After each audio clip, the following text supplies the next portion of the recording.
A gente já entra hoje no capítulo 3. Vimos na semana passada, nas semanas anteriores, aquela recapitulação breve, né? Para a gente poder entender onde a gente entra aqui hoje.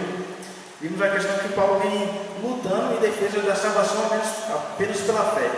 Ele tem combatido aqui, nessa carta, os ensinos dos judaizantes, que tentavam inculcar essa questão de que a salvação é pela fé, porém por obras também. Que aqueles que se convertiam precisavam fazer mais algumas coisas para agradar a Deus, né? Para ter a salvação de Deus. Vimos também Paulo expor a hipocrisia dos judeus através do exemplo de Pedro, que ali, em certa oportunidade, estavam com os gentios, né, aqueles que não eram judeus, enquanto não chegava o pessoal da igreja dele, os judeus, assim como ele. Porém, quando chegou a comitiva dos judeus, Pedro se afastou dos gentios, criando assim uma separação, como se existisse dois tipos ali de crentes, né, os judeus e os que não eram judeus, uma faixa inferior. E Paulo combateu essa hipocrisia, insistindo nessa ideia que só existe um povo de Deus, todo aquele que crê em Jesus Cristo como seu Salvador, se torna um único povo. E nessa noite nós vamos ver Paulo argumentando agora com os Gálatas, né, em relação a a insensatez dos Gálatas, em acreditar nisso, em ser levado de forma tão fácil para outra crença.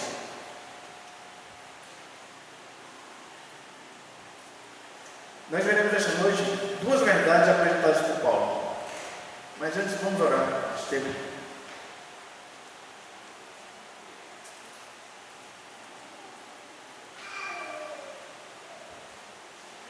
Senhor meu Deus, te peço nesse momento, Pai, a sua direção para esse tempo da exposição da tua palavra.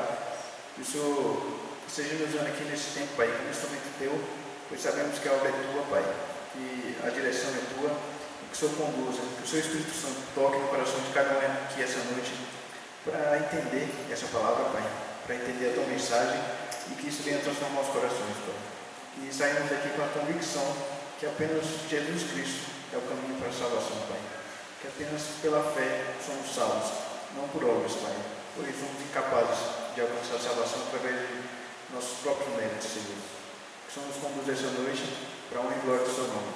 Amém. Capítulo 3, Gálatas. Essa noite nós veremos do versículo 1 ao 9. Abram seus livros para poder me acompanhar. Infelizmente esse irmão que vem pregar aqui não ajuda vocês, né, no slide, mas é assim. Mas a gente vai conseguir compreender aqui com a ajuda de Deus.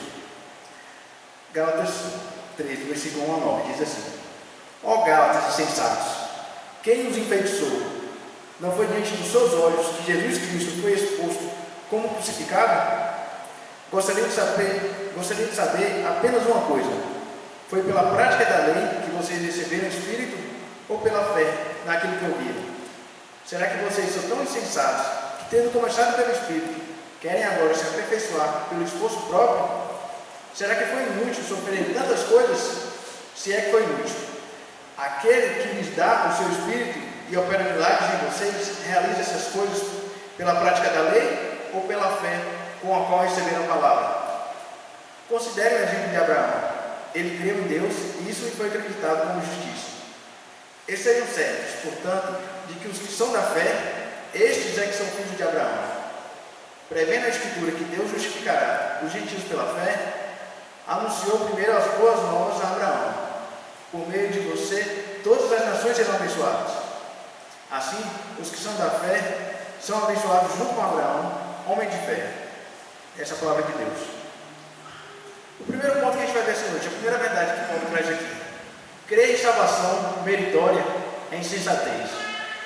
Crer que você pode ser salvo por algum mérito que você tem é uma insensatez.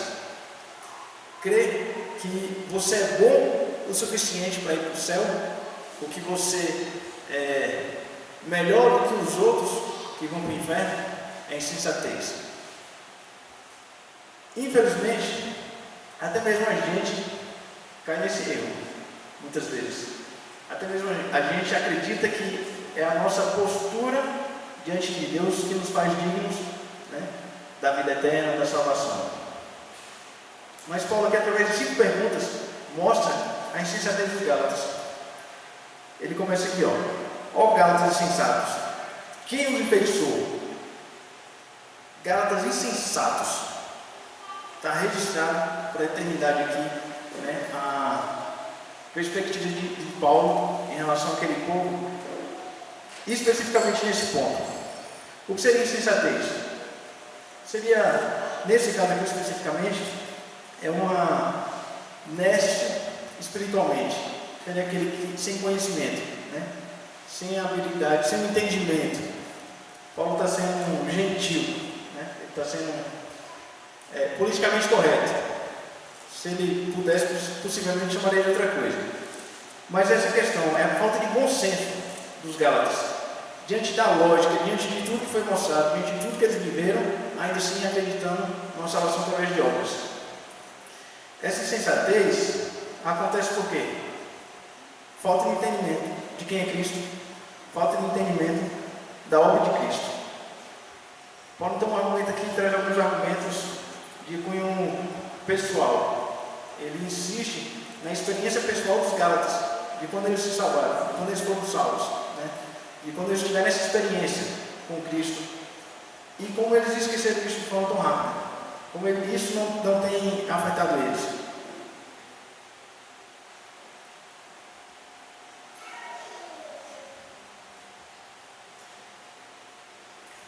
Paulo inicia sua defesa da fé com um argumento pessoal aqui, vai do versículo 1 ao 5, no qual ele pede que os Gálatas recordem sua experiência pessoal com Cristo, quando foram salvos. Paulo sabia que aquela população, eles eram crentes de verdade, porque Paulo esteve com eles, quando da conversão. Paulo ministrou a palavra ali. Paulo viu frutos, viu o Espírito Santo no meio deles. Então, Paulo insiste aqui. Quem nos enfeitiçou? Quem os fascinou? Esse termo aqui em grego é como uma palavra que a gente usa, a hipnose, né? Seria como quem hipnotizou vocês. E é interessante porque esse termo não é como quem convenceu vocês, quem trouxe argumentos tão cabíveis que fez vocês mudarem de opinião. É como se fosse mágica, porque era tão absurdo a mudança que eles tiveram, que é como se eles tivessem sido hipnotizados. Como é que vocês mudaram de mentalidade tão rápido, tão fácil? Deve ter sido enfeitiçados, né? Paulo pergunta aqui, quem enfeitiçou vocês? Quem os enfeitiçou? Não foi diante dos seus olhos que Jesus Cristo foi exposto como crucificado? Aqui, muitas vezes, alguns entendem como se os Gálatas tivessem visto Cristo na cruz, literalmente, fisicamente. Mas o que Paulo está trazendo aqui, esse termo diante dos seus olhos, é como um cartaz, que você expõe alguma ideia ali, né? Como uma forma pública, uma manifestação pública. Paulo está dizendo, vocês não foi exposto diante de vocês, Cristo crucificado, vocês não perceberam isso, não entenderam isso, não vivenciaram isso. Por quê? A pregação de Paulo era a exposição justamente disso. Cristo crucificado. A obra de Cristo. O que Cristo fez para salvar aquele povo. A pregação de Paulo no meio de Gálatas não era sobre bens materiais, não era sobre felicidade, não era sobre prosperidade, era sobre Cristo crucificado. E essa é a pregação que a gente tem que ter hoje. Essa é a pregação que importa, porque é isso que o Espírito usa, é esse entendimento que a gente precisa ter. Qual é a obra de Cristo? O que Cristo fez por nós? Não foi diante de vocês, diante dos seus olhos, que Jesus Cristo foi exposto como crucificado? Gostaria de saber apenas uma coisa. É interessante a ironia de Paulo. Eu gosto muito da argumentação de Paulo, porque essa retórica dele é extremamente inteligente, obviamente inspirado por Deus, e como produz um resultado. Paulo aqui, ele se coloca agora como aluno. Paulo que pregou, que ensinou para aquele povo, agora de forma irônica ele se coloca como aluno. Esse termo aqui é como um discípulo que aprende. Ele pergunta aqui, gostaria de saber apenas uma coisa, já que vocês, Gálatas, descobriram alguma coisa nova aí, né, que modificou o pensamento de vocês, então me explica, então ensina. Foi pela prática da lei que vocês receberam o Espírito, ou pela fé naquilo que ouviram? Obviamente é uma ironia de Paulo, porque ele sabe bem qual é a resposta, né? E ao mesmo tempo ele expõe dois sistemas de crença. Foi pela prática da lei Ou seja, foi buscando viver de uma forma de acordo ali com as leis, foi observando a dieta, não pode comer carne de porco, não pode comer esse tipo de alimento com sangue, né? Foi observando isso que vocês conseguiram a salvação? Paulo está perguntando aos Gálatas. Foi guardando o sábado que vocês foram salvos? Foi guardando datas específicas, festas do calendário judaico? Ou foi através da fé? Que só existem dois tipos de crença aqui possível. E Paulo, dessa forma, insiste que estão em oposição.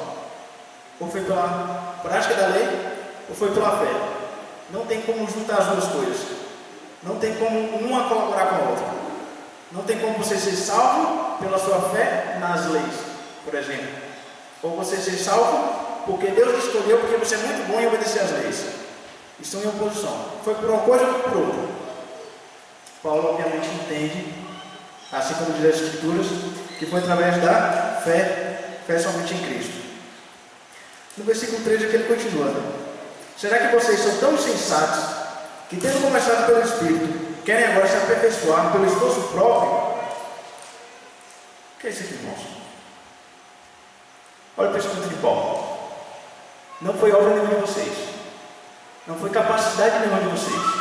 Vocês foram salvos pela fé em Cristo, foram salvos pela graça. Não existiu esforço nenhum. Vocês agora estão vivos, têm uma vida eterna por causa do Espírito, que é perfeito e que é bom. E apesar disso, vocês querem regredir, vocês querem abrir mão de viver pelo Espírito para viver da forma que vivia o velho homem pecador. Vocês querem insistir naquilo que não salva.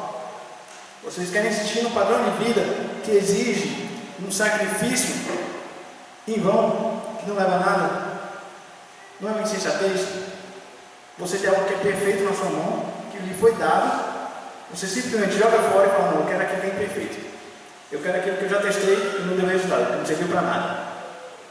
Paulo está construindo toda essa ideia aqui de como é insensato aquele que acredita que consegue receber a salvação, a justificação através dos seus próprios méritos.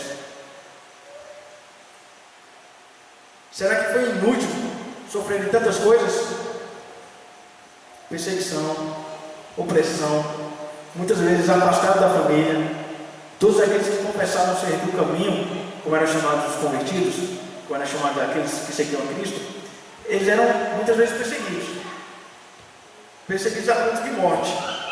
A gente vê em Atos, né, casos de apedrejamento, espancamento, de humilhação. A gente vê casos de famílias, aqui no Novo Testamento já, sendo desfeitas por essa divisão. Aqueles que eram judeus tão radicais insistiam, né, no judaísmo, e isso criava uma separação de famílias. Quanto sofrimento eles passaram? E ainda assim, ali, logo quando convertidos, eles tinham esse desejo, eles tinham essa convicção de servir a Cristo de uma forma tão forte que superava esse sofrimento, que passavam por isso. Vocês, aqueles que já experimentaram isso, que já vivenciaram, lembram como era aquele período da conversão, logo após a conversão? Aqueles que têm parentes que não aceitavam, né? Que achavam absurdo, que achavam que vocês estavam abandonando a sua fé quando você se converteu, porque para eles a fé é a fé que eles têm, né? Se não for a mesma fé, você está abandonando a sua fé. Você lembra como era esse sofrimento? Você lembra como em algum momento ser perseguido por conta da sua fé? E ainda assim os Gálatas viveram isso de uma forma muito mais intensa, e ainda assim eles estavam abandonando.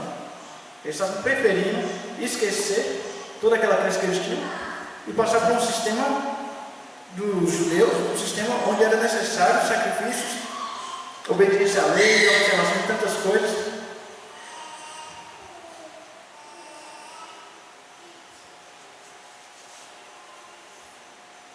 Talvez para os Gálatas fizesse algum sentido. Eu imagino os judeus chegando e explicando, porque aconteceu mais ou menos assim. Paulo, visitando aquela região, pregou a verdade do Evangelho, pregou as boas novas de Cristo, pregou a salvação através da fé. Os Gálatas se converteram, Paulo continuou a viagem dele, e aí enquanto Paulo não estava lá, veio alguns judeus, né, tentando corrigir a pregação de Paulo. Porque eles dizem o seguinte: Paulo está aqui pregando um evangelho muito fácil. É um evangelho que é só você chegar, crer em Cristo e pronto, não precisa fazer mais nada. Vamos ajudar esses irmãos aqui que acabaram de se converter a ter uma vida melhor. Vamos ensinar eles a obedecer às leis, porque assim eles vão ter uma vida mais plena, mais próxima de Cristo. E chegaram os judaizantes lá e falaram: ó, vocês experimentaram a salvação, né? Mas não foi uma coisa plena, não foi uma coisa completa, porque ainda falta a prática das obras. Agora, se vocês obedecerem como os judeus, aí vocês vão ser crentes, né, perfeitos. Por falta de entendimento, por falta de conhecimento, os gálatas lhe acompanharam. Por um sistema de lógica, possivelmente, por bons argumentos dos judeus, os gálatas foram como uma coisa certa. Porém, Paulo chama eles aqui e diz assim: só vamos pensar por um momento. Como é que vocês foram salvos? Como é que vocês adquiriram a vida eterna? Vocês já estão salvos. Para que tudo isso agora? E eu imagino que essa argumentação de Paulo, esse trabalho de Paulo, de dentro da mente dos gálatas para fora, deve ter dado um estralo assim: poxa, é verdade. E isso só aconteceu porque Paulo relembrou a pregação da palavra de Deus, relembrou as verdades de Cristo. E não tem coisa mais triste do que você ver uma igreja onde os membros são instruídos de acordo com experiência pessoal, de acordo com interpretação de coach, né? Com tantas coisas e não com a Bíblia. O que é que acontece? Assim como Gálatas, cada um que chega, cada vez que muda o pastor, a igreja vai junto com a nova teologia. Agora a gente acredita nisso, agora a gente acredita naquilo, agora a gente vai fazer, sei lá, como é que eles chamam, que dura algumas semanas, propósito de não sei o quê, né? Por que tudo isso acontece? Por falta de entendimento da palavra de Deus, por falta de entendimento das boas novas de Cristo, do que é importante, do cerne do Evangelho. E foi necessário que Paulo instruísse eles, que Paulo relembrasse: irmãos, vocês estão esquecendo do que eu preguei aqui. Alguns versículos anteriores, Paulo diz o seguinte: se outro vier aqui, ainda que seja eu, pregando um evangelho diferente, que seja amaldiçoado. Porque o que importa não é o mensageiro, é a mensagem de Cristo, a mensagem revelada aqui.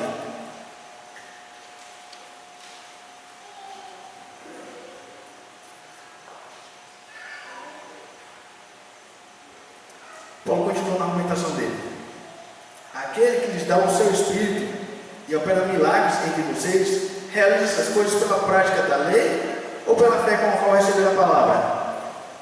Veja como fica nítido aqui que o homem não tem participação, que não é uma ação do homem, é uma ação de Deus.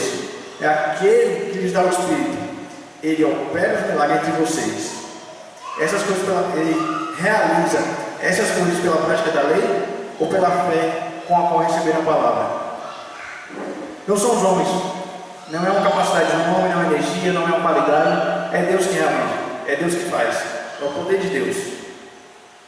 E esse milagre que Deus opera nas vidas, né, que faz a diferença. É muito interessante quando a gente percebe um irmão que tinha uma vida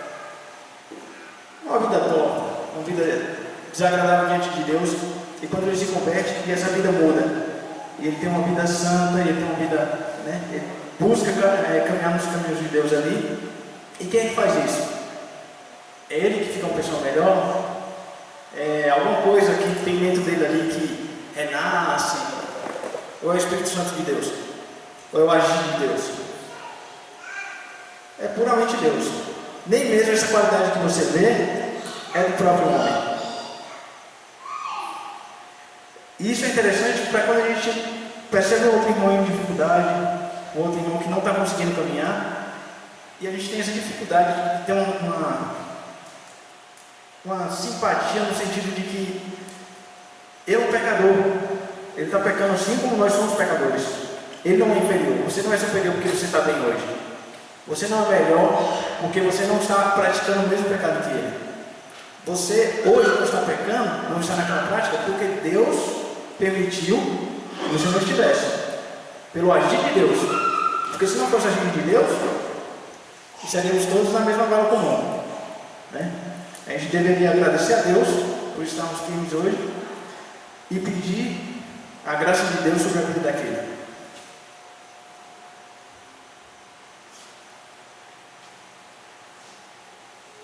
E esses milagres incluem, portanto, transformação extraordinária dentro da vida dos cristãos, bem como maravilhas no meio da igreja.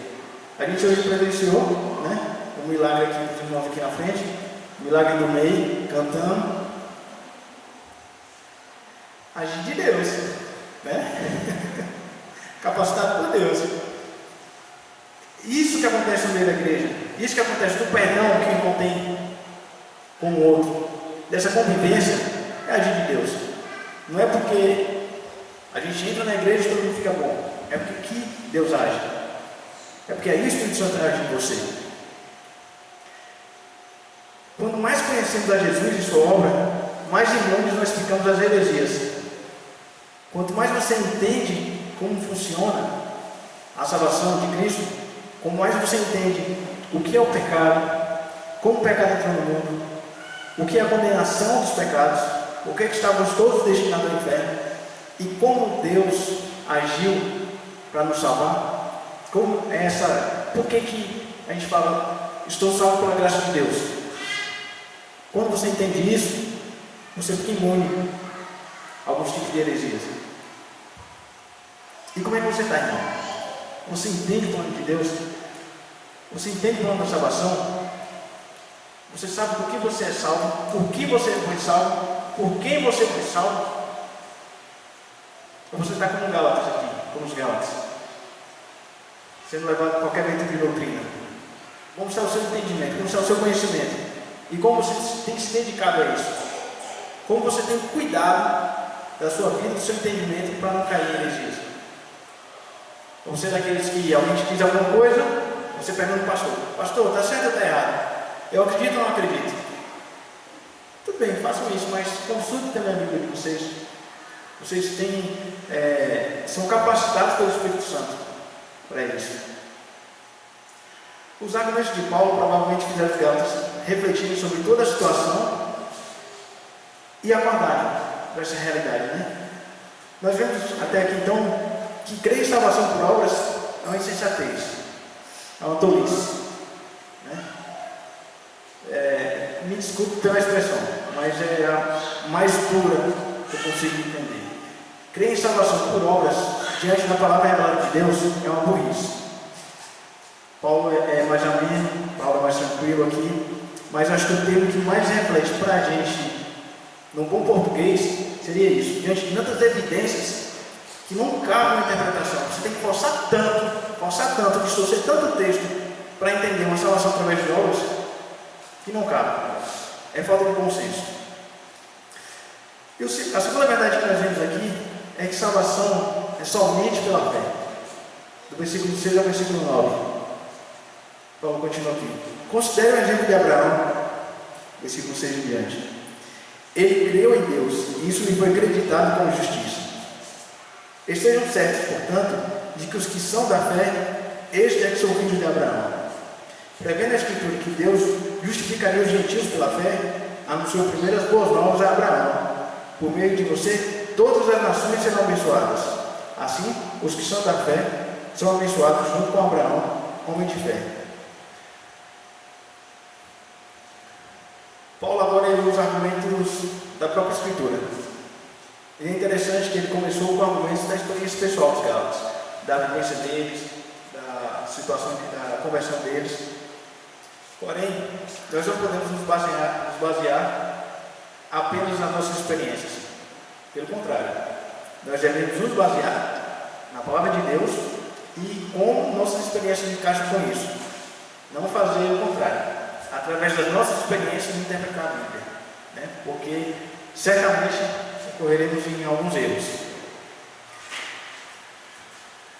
Paulo então aqui está argumentando com contextos que era do conhecimento dos judeus. É interessante que como os judeus eles insistiam nessa questão de Abraão, como eles eram abençoados por serem descendentes de Abraão. Eles tinham essa ideia que era o seguinte: a promessa foi para Abraão e os descendentes de Abraão. Logo, eu que sou filho de Abraão, descendente de Abraão, estou dentro da promessa, estou automaticamente salvo. E aí, Paulo usa um argumento que reúne tudo isso e traz justamente Abraão, que dava essa sentença para eles, como testemunha dos argumentos de Paulo. Ele diz aqui: considere o exemplo de Abraão. Vocês querem um estudo de caso? Vocês querem um exemplo prático do que eu estou falando? Paulo diz aqui. Então vamos analisar o exemplo de Abraão, que todo judeu tinha entendimento muito fácil disso.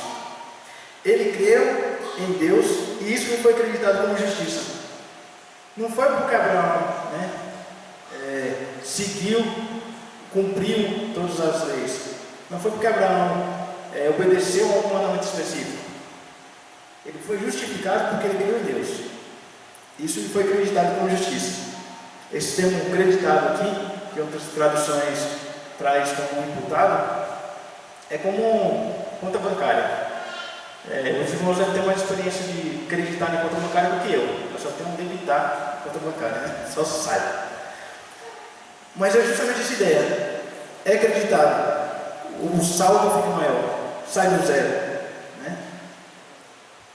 A fé de Abraão em Deus acrescentou a justiça à conta de Abraão. Foi acreditado a Abraão. E é interessante que isso não só nessa conta bancária aqui, como se quando você chegasse no céu, fosse avaliado ali o seu extrato, né? Se tiver negativo, você desce, usando a imagem popular de céu e inferno. Se tiver negativo, você desce, se tiver positivo, você sobe. Então é acreditado na conta de Abraão a justiça e debitado os pecados. É retirado da conta dele os pecados, porque ele é justificado pela fé e creditado a justiça. Então Abraão passa com um saldo positivo diante de Deus. Irmãos, não entendam, pelo amor de Deus, que eu estou dizendo que existe alguma cobrança, qualquer coisa desse tipo, para entrar no céu. Salvação só através da fé. E Paulo está aqui dizendo: veja o exemplo de Abraão. O que foi que salvou Abraão?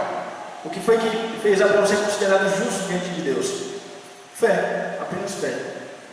Portanto, estejam certos, portanto, de que os que são da fé, estes é que são filhos de Abraão. Quem que é da fé? De quem que ele está falando aqui? De quem que Paulo está se referindo? Aqueles que são da fé.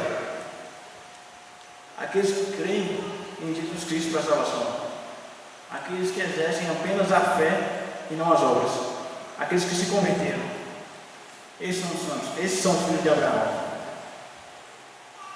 É interessante essa ideia que os judeus tinham de que apenas por ser filho de Abraão era suficiente para ter a salvação, que se repete até hoje. Tem muito crente achando que filho de crente é crente também. E eu vi uma expressão hoje que eu achei interessante. Deus tem filhos, mas Deus não tem netos.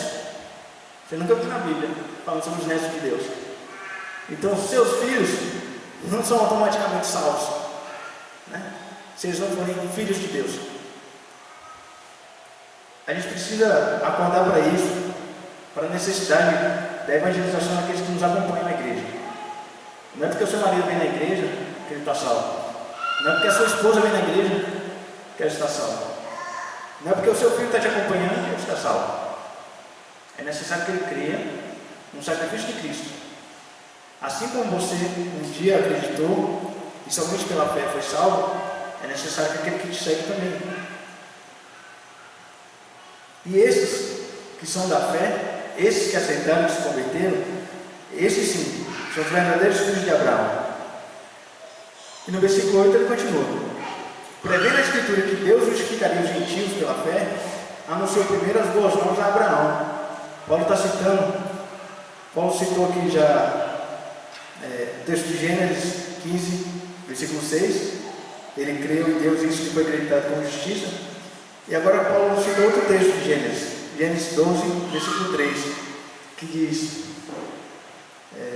por meio de você, Deus falou a Abraão, por meio de você, todas as nações serão abençoadas. Vejam que não existia o primeiro livro da Bíblia, Gênesis. Em Gênesis nós vemos o pecado. Em Gênesis nós vemos a condenação do homem, destinado ao inferno. Em Gênesis, Deus já anuncia que através de Abraão, todas as nações seriam salvas através da fé. Então, não foi uma mudança que aconteceu no Novo Testamento. Não foi um entendimento novo. Não é que Jesus veio e mudou toda aquela crença. Sempre foi assim, sempre foi salvo através da fé. E, ao contrário do que os judeus criam ou entendiam, algumas seitas ali entre os judeus, essa salvação seria para todas as nações. Não era uma coisa exclusiva do judeu. O gentio também seria salvo. Deus deixa muito claro aqui: por meio de você, Abraão, todas as nações serão abençoadas. Assim, os que são da fé são abençoados junto com Abraão, homem de fé. Então, aquela promessa que Deus fez para Abraão, de abençoar todas as nações, inclui você que está aqui essa noite, que aceitou a Cristo. Se estende a você. E é interessante, quando você vê o Novo Testamento, como o Novo Testamento deixa muito claro que existe um novo povo, que é o povo de Deus, que são aqueles que são salvos. E esse povo é destinado aos céus. Esse povo que é unido em Cristo, que está vivendo em Cristo, esse sim, é aquele que Deus escolheu, que Deus separou. Não é o judeu por ser judeu.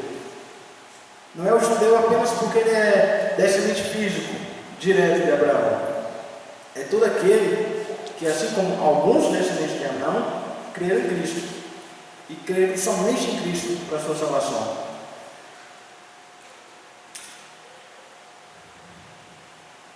Todas as promessas feitas por Deus a Abraão, em Gênesis 12, de 1 a 3, foram cumpridas. Ele seria abençoado entre todos, ele seria famoso, o nome dele. A gente vê que até hoje os judeus creem em Abraão, entendem Abraão como alguém importante. Nós cremos e entendemos isso. Os muçulmanos creem nisso também. Durante todo esse tempo, a gente vê a nossa distância de gerações de Abraão e a importância que ele tem ainda hoje. Ele foi abençoado durante a vida, os descendentes dele foram abençoados, e através dele, nós temos Jesus Cristo, aquele que nos salvou.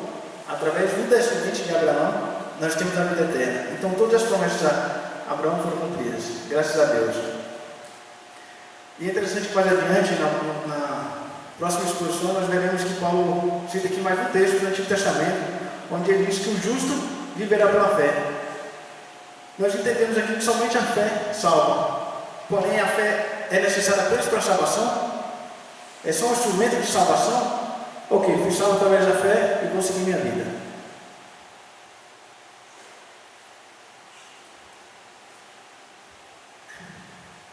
A fé é necessária para começar a vida cristã. A fé é necessária para continuar a vida cristã. E a fé é necessária para terminar, para concluir, para fechar a vida cristã. E é isso que o texto diz: o justo viverá pela fé, do início da vida dele cristã até o final. Eu gosto muito de como a Bíblia é simples, porém a Bíblia não é fácil. Os conceitos que ela traz muitas vezes é muito simples, porém para a gente que é pecador, que tem um pensamento tão corrompido, não é fácil. Quando você entende que a salvação é somente pela fé, que não depende mais de você, isso é um conceito muito simples. Você não precisa acrescentar mais nada a isso. Agora, você viver dessa forma, você entender que a fé é necessária para a sua caminhada, é muito simples. E é até bonito de ser dito, né? Caminhar com a fé eu vou, porque a fé não costuma falhar. Agora, você viver traz algumas implicações. Quando está tudo bem, é muito fácil você acreditar em Deus e dizer: ó, que coisa maravilhosa, minha vida está excelente porque Deus existe e Deus é maravilhoso. Quando está tudo ruim, aí fica difícil você acreditar que o Deus que fez ficar tudo bem vai fazer de novo. E aí na hora que você vacila, e na hora que falta fé, e na hora que você não consegue dormir, que você tem dificuldade de caminhar com Deus, de orar muitas vezes, porque por mais que seja simples entender que a fé é necessária, você realmente viver através da fé é um pouco mais complicado. mas é a forma que agrada a Deus. E você vai provar isso, não para mim, não para os irmãos aqui, mas para Deus na sua caminhada diária. E você vai provar isso quando estiver muito difícil, quando você não está conseguindo mais enxergar, porque você vai poder confiar somente em Deus e confiar que Deus vai fazer da melhor forma possível, como Ele sempre faz, e ficar tranquilo com isso. E isso é obra da fé. E fé vem de Deus, vem de ouvir a palavra de Deus. É interessante que, se eu não me engano, em 1 Coríntios, não, Romanos, diz que a fé vem pelo ouvir e ouvir a palavra de Deus. É necessário, irmãos, que vocês ouçam a palavra de Deus, para que isso nos mantenha a nossa fé viva. É necessário que a sua fé se mantenha viva, para que você continue caminhando de forma que agrade a Deus. É necessário que você continue caminhando de forma que agrade a Deus, porque isso é bom. É necessário que você entenda a revelação de Cristo, a revelação de Deus para a sua vida, porque isso é bom, porque isso te encoraja. Se está difícil caminhar hoje, se está difícil manter essa fé hoje, ore pedindo a Deus, porque a fé vem de Deus. Deus vai te dar a fé necessária para isso. Irmãos, essa é a mensagem de Deus para a gente essa noite. Vamos orar? Senhor meu Deus, eu te agradeço, Pai, mais uma vez pela oportunidade aqui, Senhor, de podermos ouvir da Tua palavra, de podermos ouvir o Teu Espírito Santo falar nos nossos corações, Pai. Que o Senhor nos abençoe com a capacidade de crer, que o Senhor nos dê fé, a fé necessária, Pai, para crermos somente em Cristo como nosso único e suficiente Salvador, Senhor. Que o Senhor nos dê a capacidade de agradarmos a Ti, Pai, pois sabemos que somos falhos, que somos pecadores. Nosso desejo é sempre atender a nossa carne, as nossas vontades, Pai. Mas que o Espírito Santo, que habita aqui nesses irmãos que aceitaram Cristo, incomode a cada um, Senhor. Para que, ao contrário de satisfazer a carne, possamos satisfazer o Espírito, Senhor. Buscar viver de forma que te agrada, Pai. Que a nossa fé seja vivificada dia após dia, Senhor.